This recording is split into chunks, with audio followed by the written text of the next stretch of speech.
Bonjour à toutes et à tous, prenez place, commençons ensemble ce nouveau cours de japonais.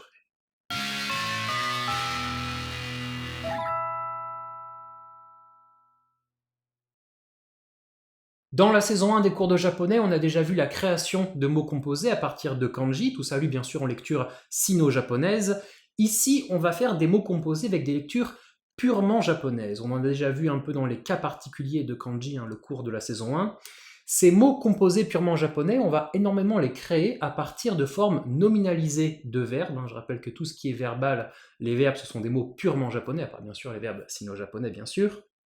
Donc tous les mots composés qu'on va créer aujourd'hui sont des noms, et aujourd'hui vous n'avez rien à apprendre, c'est uniquement des choses à comprendre. Je vais vous montrer un peu comment marche cette création de mots composés, ça va vous permettre de comprendre le fonctionnement, et surtout vous allez voir, ça va vous permettre de comprendre l'étymologie d'énormément de mots japonais que vous connaissez déjà et qu'on utilise notamment en français. Pour commencer, on va prendre le format verbe à la forme nominalisée plus mono. Donc mono, ça veut dire la chose matérielle. Par exemple, si je prends le verbe manger, taberu, et que je le mets à la forme nominalisée tabe, je crée tabe mono. Et là, je crée le mot la nourriture. Donc vous voyez, c'est la forme nominalisée de manger, tabe, plus mono, la chose matérielle, la nourriture. J'ai créé un mot composé, tabe mono. Sur le même modèle, on peut avoir avec le verbe boire nomu, sa forme nominalisée nomi, plus mono, nomi mono, la boisson. Ou encore, avec le verbe construire tateru, je crée tate, forme nominalisée, mono, tate mono. Tate mono, ça veut dire la construction, le bâtiment. Donc voilà comment ça fonctionne, tout simplement, on met un verbe à la forme nominalisée plus mono.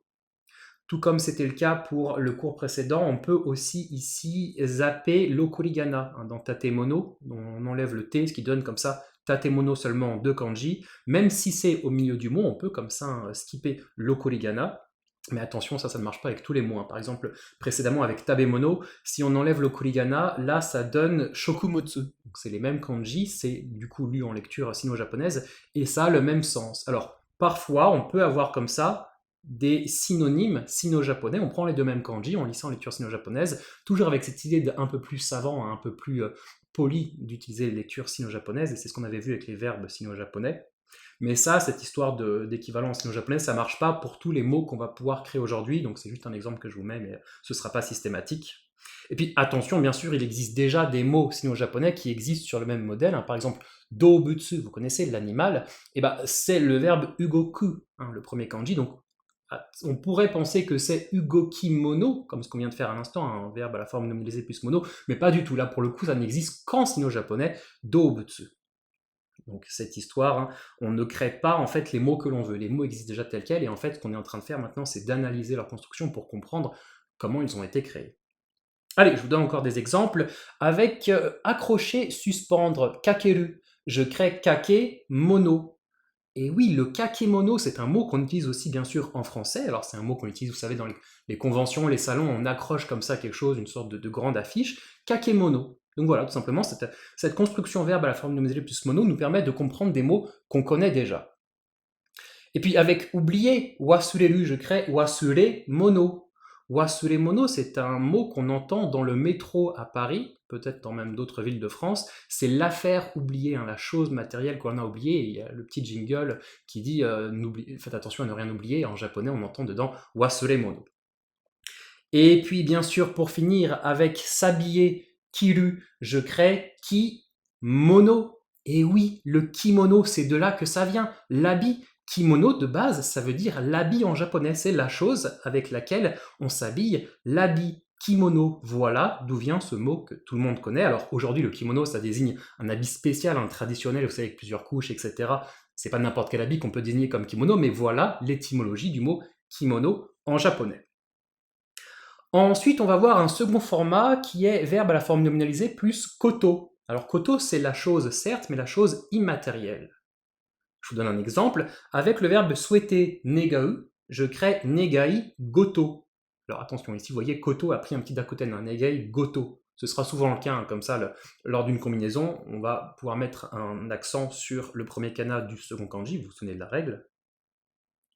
Negai goto, la chose souhaitée. Alors attention, c'est différent du mot negai, le souhait. Hein, c'est ce qu'on a vu dans le cours précédent. Forme nominalisée permet de créer comme ça des noms. Bah ici, negai goto, c'est la chose souhaitée, hein, la chose immatérielle que l'on souhaite, la chose souhaitée. Ou encore avec réfléchir, kangaeru, on peut créer kangae goto, la chose à laquelle on réfléchit. Et ici encore, attention, c'est différent de kangae, qui est juste la réflexion. Hein. Il y a une petite nuance, ça permet comme ça de nuancer, c'est un peu plus précis, les termes en japonais. Avec apprendre, narau, je crée narai goto, la chose que l'on apprend, ou même l'accomplissement. Alors, bien sûr, là, ici, je vous mets en français, la traduction, c'est chose que l'on apprend, c'est un peu touffu. Là, en français, ça s'appelle une proposition relative. Alors, c'est complètement différent. En japonais, on ne crée pas des propositions relatives aussi simplement. On verra plus tard comment on crée des propositions relatives, hein, chose que l'on apprend. Mais pour l'instant, c'est comme ça que je vous traduis simplement ces combinaisons en français. Avec cacher, kakusu, je crée kakushi goto, la chose que l'on cache, quelque chose d'immatériel bien sûr, hein, donc un secret, quelque chose que l'on dissimule aux autres. Avec le verbe être en désaccord, momeru, je crée mome goto, donc la chose sur laquelle on est en désaccord. Et puis avec regarder tout simplement, je crée mi goto. Alors mi goto initialement c'est la chose à regarder, quelque chose que l'on regarde, hein, qui est à regarder, donc par exemple un spectacle. Mais aujourd'hui, migoto c'est devenu un adjectif, ça a créé comme ça un adjectif, l'adjectif admirable, parce que de base ça correspond à quelque chose que l'on admire, hein, quelque chose de spectaculaire. Voilà aussi l'étymologie d'un adjectif qui a été créé, migoto, qu'on verra plus tard lorsqu'on abordera les adjectifs en japonais. Attention à ne pas confondre ce koto avec certains mots combinés avec koto, mais vous voyez, c'est pas le même kanji. Ici, ce koto, c'est le mot, le propos. Alors cette combinaison-là, elle est un peu plus rare. Ça va aussi donner souvent goto, hein, avec la dakuten lorsqu'on a comme ça une combinaison. Je vous donne un exemple. Avec kuru, je crée kuri goto. Alors, kuru, c'est enchaîner, hein, dans le sens d'une répétition, ou bobiner, hein, comme quand on enroule un fil autour d'une bobine. Et du coup, kurigoto, ce sont des propos qui se répètent, des propos fastidieux. Donc voilà, on a encore un autre koto qui devient parfois goto, mais c'est pas le même que le précédent. Faites bien la distinction comme ça entre les deux kanji. Toujours sur le même principe, on a aussi le format verbe à la forme nominalisée plus kata. Kata, c'est la manière. Ça, c'est un kanji qu'on a déjà vu plein de fois dans la saison 2 des cours de japonais, notamment dans le cours sur le pluriel. Alors, je donne par exemple tabe kata. Tabe kata, c'est la manière de manger. Et d'ailleurs, les constructions comme ça avec kata, on peut aussi traduire ça par comment manger. Notamment dans les manuels d'instruction, imaginez vous avez un truc, c'est pas du tout évident de savoir comment ça se mange, et bien vous avez marqué tabe kata, la manière de manger ou comment manger en introduction des manuels d'instruction. Avec aruku, je vous crée aruki kata, la manière de marcher. Donc en français, on dit la démarche. Avec ikiru, vivre, je crée ikikata, la manière de vivre, donc le mode de vie. Avec kaku, je crée kakikata, la manière d'écrire, donc l'écriture. L'écriture par exemple d'un kanji, ce kanji on ne sait pas tout à fait comment l'écrire, donc voilà, la manière d'écrire. Et puis avec yomu, je crée yomikata, la manière de lire, donc la lecture. Alors attention ici, je vous mets l'écriture, la lecture, c'est pas la même chose que l'écriture, genre l'écriture a été inventée, je sais plus, au 2e millénaire avant Jésus-Christ, et la lecture, genre on se prend un peu de lecture pour chiller sur la plage. Non, non, ici c'est vraiment la manière d'écrire un kanji, ou la manière de le lire. La manière de lire un kanji, ça va être par exemple, est-ce qu'on lit en lecture purement japonaise, est-ce qu'on lit en lecture sino-japonaise. Vous voyez, c'est cette nuance-là, la lecture dans ce sens-là. C'est quelque chose de très japonais, mais en français on peut aussi avoir la même chose, par exemple, le mot F-I-L-S, est-ce que c'est des fils à coudre ou est-ce que c'est des fils, genre les fils d'une personne. Donc voilà, là pareil, ces 4 lettres, on ne sait pas tout à fait comment les lire, donc là aussi c'est la manière de lire, la lecture, donc, selon le contexte, hein, bien sûr, comment ça se lit. Et puis je vous mets aussi le verbe yaru. Alors yaru, ça donne yarikata. Yaru, c'est aussi un verbe qui signifie faire, qui est un peu plus familier que seru, qui est le verbe faire principal. Et du coup, yarikata, c'est la manière de faire, donc la manière de manière générale. Maintenant qu'on a vu tout ça, on va s'attarder un peu plus sur le verbe seru, qui, vous le savez, est extrêmement important. Alors, forme nominalisée shi plus koto, ça donne shigoto, la chose que l'on fait. Et c'est là l'origine du mot métier, qui en japonais se dit shigoto. Et ben en fait, le métier, c'est la chose que l'on fait pour gagner sa vie. Et du coup, ça vient de là, shigoto. Et aujourd'hui, shigoto, ça s'écrit avec ce kanji, shigoto. Alors, c'est pas du tout le kanji de seru, hein. Le kanji de seru, on n'utilise pas, mais c'est celui-ci. Donc théoriquement, shigoto, ça devrait être comme ça, shigoto, mais ça ne s'utilise jamais. Et à la place, on utilise ce kanji shi, qui est le kanji de tsukaeru, qui veut dire assister, servir, mais dont la lecture sino-japonaise est shi. Et du coup, on a récupéré cette lecture sino-japonaise pour sa prononciation et pour son sens dans le mot shigoto. Donc même si c'est de base une lecture sino-japonaise, aujourd'hui on va écrire ça bien sûr en hiragana parce qu'il s'agit avant tout de la forme nominalisée de seru, qui bien sûr est un verbe purement japonais. Tous les verbes sont purement japonais en japonais. Et puis, toujours avec ce seru, on a la forme nominalisée shi plus kata, ce qui donne shikata, la manière de faire, donc la manière en général, et c'est quelque chose de plus poli que ce qu'on a vu précédemment, yarikata. Et ça, on va l'utiliser uniquement dans la formulation non plus no shikata, la manière de faire plus non. Par exemple, benkyo no shikata, la manière de faire des études. On ne va pas pouvoir combiner comme ça des mots avec un verbe directement sino-japonais, ce qui donnerait benkyo shikata. Non, on va devoir faire benkyo no shikata, la manière d'étudier, la manière de faire des études. On est obligé comme ça de mettre le no. Pareil, le shi de shikata, aujourd'hui on l'écrit aussi avec ce kanji qu'on vient de voir précédemment. Et on a notamment une expression qui est très utilisée en japonais qui est shikata ga nai. Alors vous reconnaissez un nai, le négatif de haru. Du coup, il n'y a pas de manière, et ça veut dire en japonais, il n'y a pas moyen, on n'a pas le choix, tant pis. Une expression extrêmement utilisée en japonais, shikata ga nai.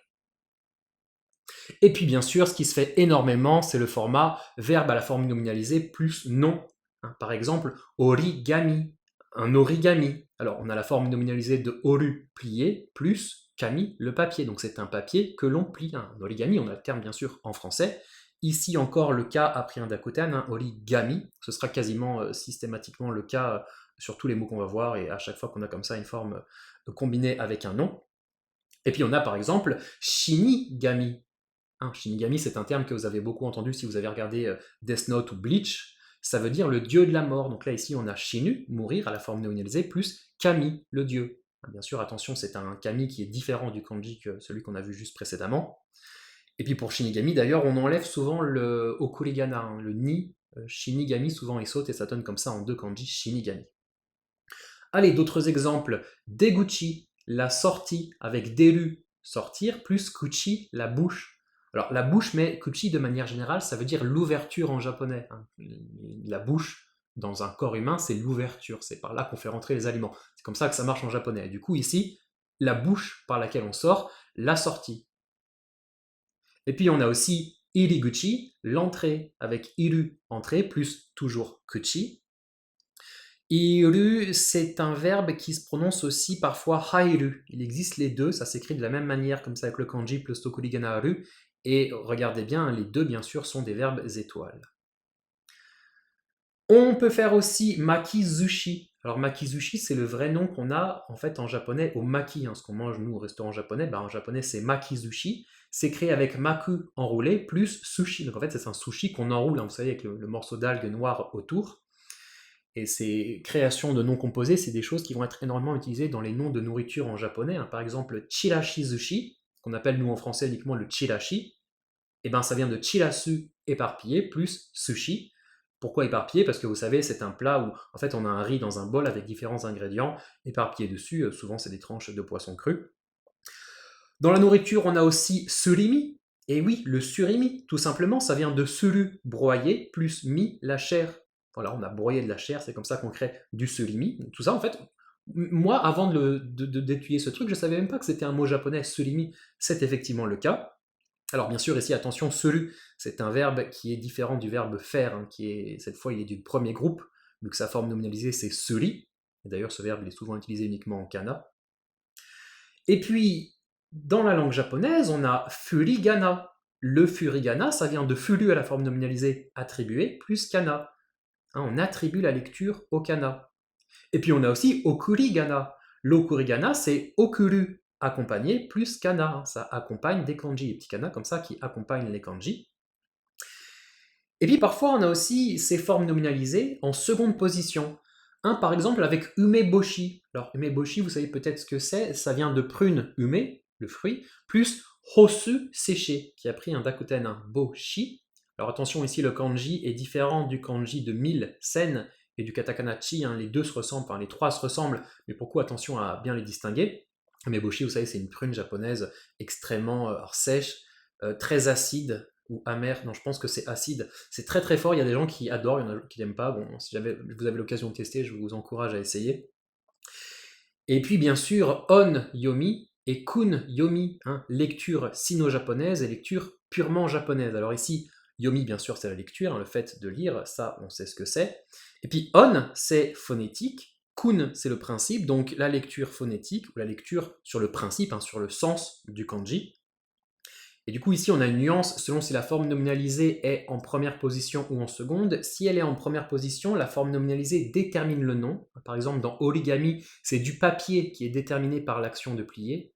Et si la forme nominalisée est en seconde position, ici, c'est le nom qui détermine la forme nominalisée. Par exemple, dans onyomi, c'est l'action de lire un kanji qui est déterminée par la phonétique d'origine. Et puis parfois, on a même un verbe à la forme nominalisée plus un verbe à la forme nominalisée.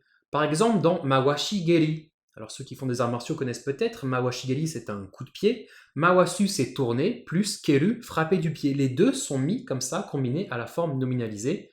Je rappelle, un keru, on l'a déjà vu dans un cours il n'y a pas longtemps, keru c'est un verbe étoile. Et ici, il a pris bien sûr le dakuten geri.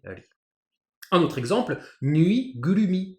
Nui-gurumi, c'est la peluche. Ça vient de nu, coudre, plus kurumu, envelopper. Voilà, les deux sont à la forme nominalisée. On coud, on enveloppe, on crée un petit paquet, comme ça fait une peluche. Odorigui. Odorigui, c'est le fait de manger des fruits de mer vivants. C'est composé de odoru, bondir, plus ku, bouffer. C'est un verbe qu'on avait déjà vu, notamment dans la saison 1, quand on avait vu la nuance avec taberu. C'est le même kanji. Et du coup, en fait, les Japonais mangent comme ça les choses alors qu'elles sont encore vivantes, hein, les fruits de mer. Du coup, ils sont encore en train de bondir, de gesticuler dans la bouche. C'est pour ça qu'on a pris le verbe odoru. Et ici, on a pris ku et pas taberu parce qu'en fait, on le gobe. C'est pas vraiment, on prend pas le temps de le mâcher, ça se mange comme ça très vite. C'est pour ça qu'on prend le verbe qui équivaut en français à bouffer. Et puis, on a aussi sukiyaki. Alors, en français, bien sûr, c'est utilisé dans la cuisine japonaise, le sukiyaki. Suku, c'est labourer, yaku, c'est cuire, et du coup, on cuit de nombreux légumes, hein, d'où l'emploi du verbe labourer, qui est bien sûr lié à la culture des légumes. Et puis, pour finir, on peut aussi combiner un préfixe de politesse o à un verbe à la forme nominalisée. Par exemple, dans onigiri. Et oui, l'onigiri, c'est le préfixe de politesse o plus nigiru, qui veut dire serrer, hein, on serre comme ça, on pétrit un peu le riz dans ses mains. Du coup, il a la forme nominalisée, nigiri. Donc on remarque que c'est un verbe étoile, hein, sinon ce serait onigi. Et puis on a aussi par exemple osusume. Osusume, c'est la recommandation. Ça vient de o plus susumeru, qui veut dire recommander. D'ailleurs, osusume, c'est un mot qui est souvent écrit en katakana. Dans ce cas précis, le préfixe est le préfixe o honorifique. Ici, ce n'est pas une chose qui appartient à l'interlocuteur, mais dont il est le destinataire. On avait déjà vu ça dans la saison 2. La recommandation pour vous, o susume. Et puis si je vous dis par exemple Otsukare-sama. Otsukare-sama, c'est un mot super honorifique qu'on a créé à partir d'un verbe à la forme nominalisée. Vous vous souvenez, bon travail, qu'on a déjà vu dans le cours de vocabulaire sur les formules de politesse, ou qu'on avait vite fait évoqué dans le cours sur le préfixe de politesse o. Alors on a déjà vu des mots super honorifiques créés à partir de noms, par exemple Okyaku-sama, et ben ça marche aussi avec une forme nominalisée, o plus tsukareru, se fatiguer, plus le suffixe honorifique sama. Otsukare-sama, voilà comme on peut créer comme ça des mots super honorifiques avec des formes nominalisées. Et je termine par le boss final, okonomiyaki. C'est o plus konomu, préféré à la forme nominalisée, plus yaku, cuire, à la forme nominalisée. Donc on cuit ce que l'on préfère, c'est un plat japonais, on prend toutes les choses que l'on aime, on les cuit ensemble et ça fait un okonomiyaki. Si jamais vous avez l'occasion de goûter, je vous recommande, c'est très très bon. Donc voilà, ça fait énormément de choses, on a pu expliquer l'origine de beaucoup de noms. On a vu aussi dans le cours sur les formules de politesse, je ne sais pas si vous vous souvenez, au kaeri nasai, au yasumi nasai. Alors ça ressemble aussi à des créations, on a o plus des formes nominalisées. Kaeri c'est kaeru, rentrer chez soi, yasumi c'est yasumu, se reposer. Et nasai, qu'est-ce que c'est ce nasai qu'on a après? Alors nasai, ça ressemble à un verbe qui est lui-même mis à la forme nominalisée, puisqu'il se termine en i, mais bon. Ça, je ne vais pas du tout vous en parler maintenant, on verra ça plus tard, on verra ça dans la saison 4. On expliquera ce que c'est que ce verbe, en fait ce sera un verbe du 5e groupe. Mystère, je vous tease, mais ne vous posez pas trop de questions, on en aura quelques-uns, comme ça on en parlera par la suite. Donc voilà, j'ai terminé, entraînez-vous à reconnaître quand on a comme ça des mots créés à partir de verbes à la forme nominalisée, c'est très important, vous voyez cette forme nominalisée qui donne comme ça des noms, C'est parfois utilisé tout seul, parfois utilisé dans des combinaisons de mots, c'est extrêmement courant, c'est pour ça que ça s'appelle forme nominalisée, parce qu'on crée des noms à partir de ces verbes et on en fait énormément de choses. Et il y a plein de mots qu'on connaît déjà, et en fait on se rend compte que c'est des formes nominalisées. Et du coup voilà, ayez comme ça le réflexe d'analyser et de comprendre, ah, ce mot-là, oui d'accord, c'est une forme nominalisée. Ça vous permet comme ça d'avoir une analyse des verbes qui est beaucoup plus intelligente et une meilleure compréhension des mots que vous utilisez en japonais. Je vous rajoute du coup cette formule dans le plan des cours. Alors c'est pas vraiment une formule verbale, hein, mais elle a quand même son importance, donc je vous la mets ici. Dans le cours qu'on a vu aujourd'hui, on a créé bien sûr des noms, et dans le prochain, on va créer des verbes composés avec des formes nominalisées. Voilà, nom aujourd'hui, verbe par la suite.